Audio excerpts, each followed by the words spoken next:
Hey everyone, it's the Dark Knight Admin, and today we're going to talk about time-dependent actions and flow, also known as paths. Our issue is, typically when a condition is met, we need some type of action to be fired, but it also needs to take place at a later time. So essentially something happens, but we want the action to take place at a later point in time. We use paths for that.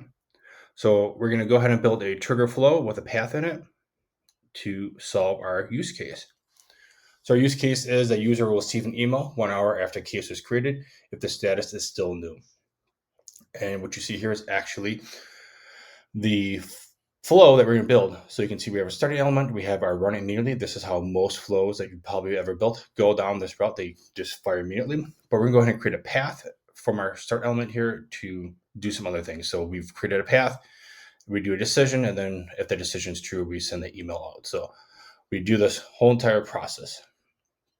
First things first, since we're going to be sending email alert, let's go ahead and create our email template and our email alert first. Once we have that built, we can then utilize that in our flow. If not, you can always do this after the fact. The next part of use case is the case and the status. So our object for our flow is case, and it's when a record was created. And our condition for this to fire is that the status is equal to new. So our initial status is new. Next, we're going to create our path. On our path, we give it a label. I call it 1 hour because this is what we want to happen 1 hour after the case gets created. We want it to fire. So the time source is when the case is created. The offset is an hour, and the hour, it's hours after. So 1 hour after the case is created, execute this path.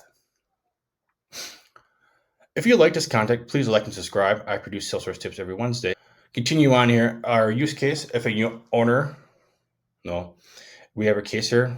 We were putting the decision element in there.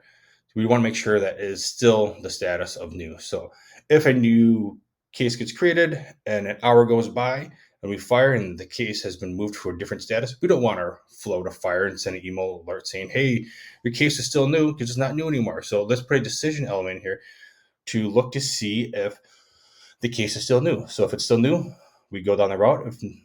If it's not new, it doesn't execute anything and the flow ends. So we put our additional decision here to basically verify that the case is still new.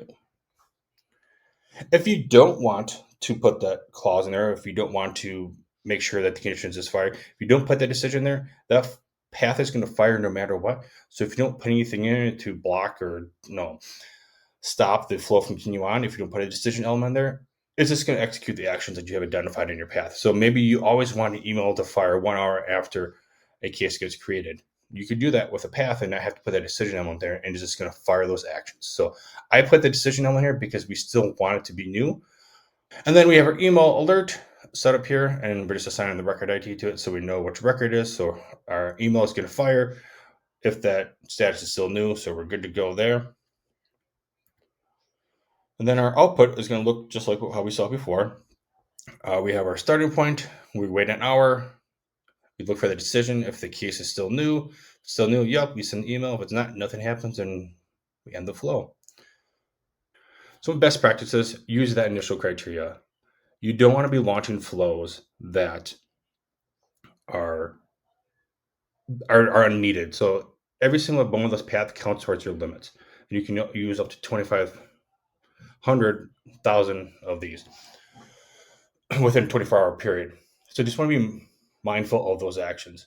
So when you schedule your flow to fire, make sure you're using that initial criteria. That way you don't unnecessarily schedule paths that don't need to be set up. It's not recommended to use the same flow for all time actions unless the initial criteria is the same. So you can use multiple paths. You can use a flow that has multiple paths if that initial criteria is the same. I'm all for that because that is going to limit that. But don't use a flow that has very minimal criteria that have multiple paths and have decisions in those paths, because that's going to consume a lot of your numbers here for your scheduled path interviews. So just be mindful of that aspect. So when you're creating a new record trigger flow that has time dependencies in or paths in it, you probably want to create one of them just for that initial criteria. Otherwise, you're going to end up using up all your interviews, and once they're done for that time period until they refresh and you get them back. So just be mindful of the number of paths you're calling so that you don't go over your limit and then you don't lose out on the automation that you built. If you want to learn more about that, you can check out this link here. I'm going to put it in the description. And thanks for coming, and I'll see you next time.